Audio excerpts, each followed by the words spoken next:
Assalamualaikum warahmatullahi wabarakatuh. Saya mahasiswa Magister Manajemen Universitas Gadjah Mada Yogyakarta dengan Ardian Safrul Fajar dengan dosen pembimbing Dr. Randes Sumiana AKCA MSI ingin menjelaskan tentang tesis atau penelitian yang saya buat ini, yaitu dengan judul Kurang Efektifnya Manajemen Piutang PT Berlian Logistik Indonesia Semarang. Strategic Cost Reduction. Latar belakangnya adalah perkembangan dunia usaha saat ini yang sangat cepat membawa dampak yang kuat terhadap situasi perdagangan internasional maupun nasional, yaitu tingkat persaingannya yang semakin tajam merupakan salah satu implikasi atau kondisi situasi yang harus dihadapi oleh suatu perusahaan. Laporan keuangan adalah salah satunya untuk melihat bagaimana kinerja keuangan suatu perusahaan yang baik atau yang tidak baik.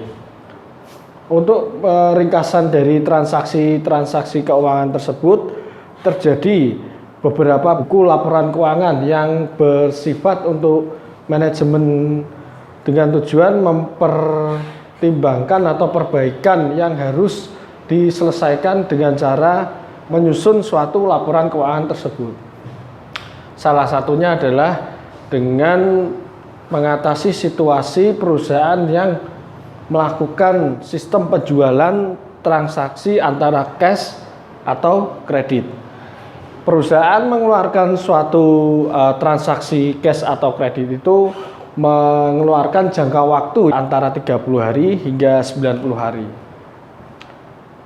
Perumusan masalah dari tesis ini adalah menurut metode cash conversion cycle yang diikuti oleh kegiatan-kegiatan penagihan, metode tersebut menghambat cash flow perusahaan untuk membeli persediaan dan mempertahankan kegiatan operasional yang berakibat pada likuiditas perusahaan tersebut. PT Berlian Logistik Indonesia Semarang merupakan salah satu perusahaan joint venture Indonesia China yang bergerak dalam bidang ekspedisi muatan kapal laut.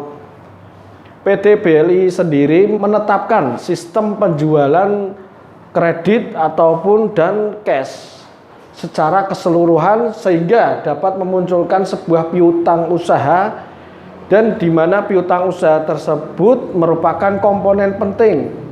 Yang kedua dalam aktiva lancar, sehingga PT BLI Semarang tersebut membutuhkan sebuah manajemen piutang yang baik. Pertanyaan penelitian tesis ini adalah berdasarkan latar belakang dari sebelumnya, maka pertanyaan penelitian yang dapat dikemukakan adalah bagaimana tahapan hasil pengembangan berdasarkan analisis standar kredit perusahaan, analisis rasio keuangan, analisis horizontal dan vertikal, analisis investasi piutang, dan analisis deskriptif yang mempengaruhi jumlah piutang perusahaan tersebut. Yang kedua, apa kebijakan-kebijakan yang dikeluarkan oleh manajemen terkait piutang sesuai dengan data historis keuangan PT BLI Semarang tersebut. Yang ketiga, apa hasil umpan balik laporan keuangan yang terkait dengan output manajemen piutang yang dikembangkan dengan menggunakan strategic cost reduction. Landasan teori kita menggunakan strategic cost reduction adalah sebuah pengurangan biaya secara strategis yang dilakukan oleh pihak manajemen untuk menetapkan perusahaan pada posisi yang kompetitif. Pengurangan biaya dalam strategic cost reduction hasil peningkatannya terhadap satu dengan kualitas yang baik, yang kedua keandalan, yang ketiga kecepatan.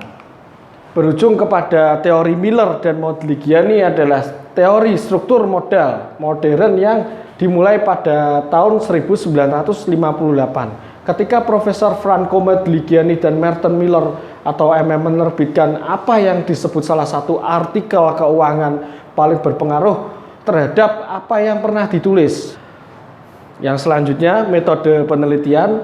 Metode penelitian ini mengetahui perkembangan pengelolaan ketidakterkendalian atau kurang efektifnya piutang PT BLI Semarang dengan menggunakan data sebagai berikut, yaitu satu, data kuantitatif, yaitu berupa laporan keuangan, laporan manajemen perusahaan tahunan, dan laporan piutang. Yang kedua, data kualitatif dapat dilihat dari wawancara yang mewujudkan manajemen keuangan perusahaan tersebut yang terdiri dari diwawancarai dengan manajer keuangan, bagian administrasi kredit, admin persediaan, admin anggaran, akuntansi keuangan, akuntansi biaya, admin perpajakan, kerangka pemikiran penelitian. Kerangka penelitian ini adalah adanya struktur kerangka dari PT BLI ini dengan manajemen, dengan faktor-faktor yang mempengaruhi piutang, dengan adanya dibagi dua, eksternal maupun internal, dan di bawahnya turun dengan neraca dan laba, dan keempat variabel tersebut sebagai analisis perhitungan antara laporan keuangan dari tahun 2017 hingga tahun 2019. Laporan piutang dari PT Dayani Jerman Indonesia dari tahun 2017 terjadi pembayaran yang belum lancar dari bulan 1 hingga 30 hari. Laporan piutang di PT Bengawan Solo Garmen Indonesia tahun 2017 sampai 2019 dari 1 sampai 30 hari terjadi pembayaran hanya 2 kali saja. Laporan piutang PT Prima Jaya Pantes Garmen tahun 2017-2019 terjadi pembayaran hingga luar biasa, sangat meningkat hingga 8 kali pembayaran dari masa 1 sampai 30 hari pembayaran. Laporan piutang PT Sri Rezeki Isman dari tahun 2017 sampai tahun 2019 itu terjadi 7 kali pembayaran dalam 30 hari. Rasio likuiditas tahun 2017 hingga tahun 2019, rasio likuiditasnya terjadi, rasio lancar itu terjadi penurunan 9,31% di tahun 2019. Rasio perputaran piutang tahun 2017 dan 2019.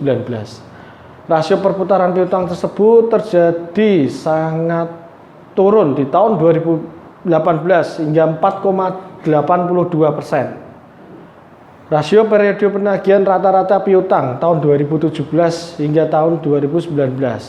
Rasio periode penagihan rata-rata piutang tahun 2017 hingga 2019 terjadi penurunan di tahun 2019 39,57%. Rasio solvabilitas tahun 2017 hingga tahun 2019. Rasio solvabilitas tersebut terjadi di dalam DER-nya itu minus semua, dan ada yang beberapa minus yang tinggi itu di tahun 2018 minus 194,12%. Analisis perkembangan horizontal laporan laba atau rugi tahun 2017 hingga 2019 yaitu terjadi beberapa penjualan bersih komponennya, beban pokok penjualan, laba kotor, beban usaha, rugi usaha, penempatan dan beban bersih, rugi bersih sebelum pajak, beban pajak, rugi bersih setelah pajak.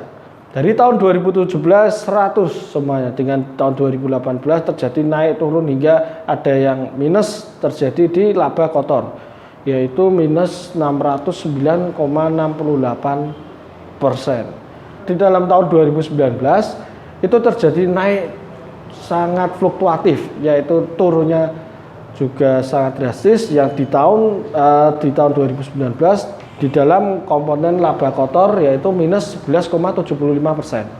Rata-rata dari tersebut mengidentifikasikan bahwa minusnya terjadi di laba kotor yaitu minus 173,81%. Itu sangat besar sekali di dalam suatu laporan keuangan tersebut.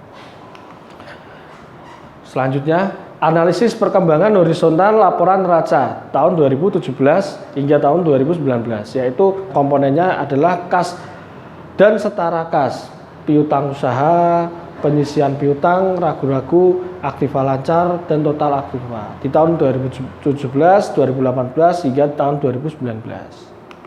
Analisis struktural vertikal laporan laba rugi atau tahun 2017 sampai tahun 2019. Analisis struktural vertikalnya laporan laba rugi beberapa komponennya yaitu penjualan bersih, beban pokok penjualan, beban usaha, rugi atau laba bersih dari tahun 2017, tahun 2018, tahun 2019.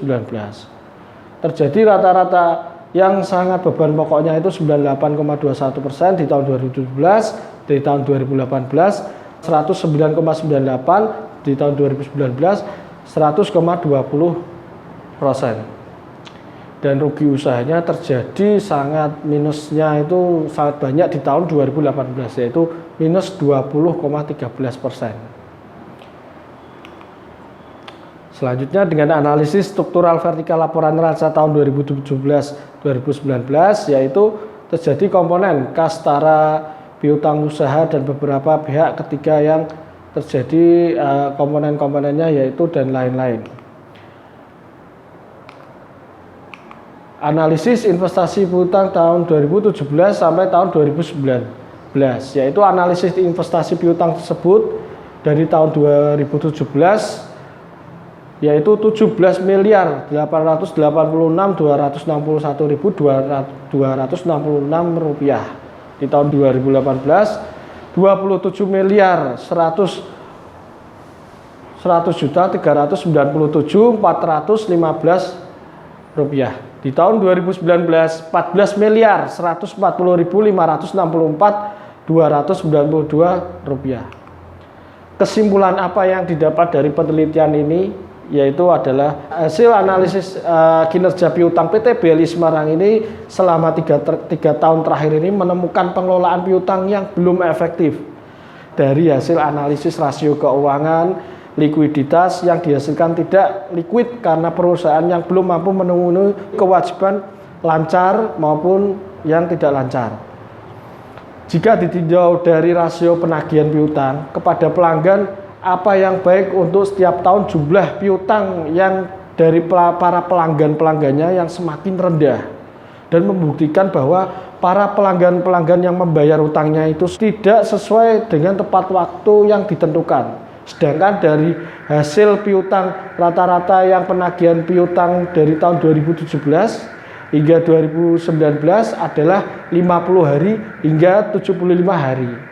Hal ini membuat dari PT BLI ini semakin banyaknya pembayaran yang belum terselesaikan dari pelanggan maupun yang dari PT Manajemen BLI sendiri. Penagihan rata-rata itu 30 hari hingga 90 hari. Jika yang B yaitu kondisi setiap pelanggan yaitu PT BLI disimpulkan bahwa pelanggan yang melupakan pembayaran yang tepat waktu sesuai dengan jatuh tempo yang disepakati, keterlambatan yang terjadi pada PT BLI dan beberapa pelanggannya disebabkan adanya kerusakan yang terjadi produk-produk pelanggan yang dari eksternal dari pelanggan tersebut yang mereview barangnya hingga membongkar atau memuat kembali hingga ke kargo atau kontainer dan terjadi keterlambatan antara kargo di dalam kapal dan membuat surat klaim pada BLI agar mundur atau dicek ulang agar pengiriman dari ke kapal itu bisa tercapai. Saran dari penulis atau tesis ini adalah PT BLI Semarang dalam mengelola piutangnya cukup baik. Namun sebaliknya apabila terjadi keterlambatan dalam pembayaran para pelanggan, perusahaan sebaiknya membentuk kelompok khusus yang terdiri dari staf-staf officer dan melibatkan marketing untuk dapat memantau piutangnya pelanggan dan melakukan penagihan secara agresif dan agar tidak terjadi keterlambatan yang lama. Saran yang kedua, perusahaan membuat kebijakan-kebijakan terkait adanya piutang yang macet dengan memberikan diskon terkait pembayaran yang khusus pelanggan yang tepat untuk pembayarannya serta memberikan denda terkait pembayaran yang mundur atau macet di setiap perusahaan pelanggannya. Berikut dari tesis atau penelitian saya ini, semoga bermanfaat untuk teman-teman semuanya dan dosen pembimbing saya. Semoga bisa mencapai hasil yang maksimal. Terima kasih dari saya. Wassalamualaikum warahmatullahi wabarakatuh.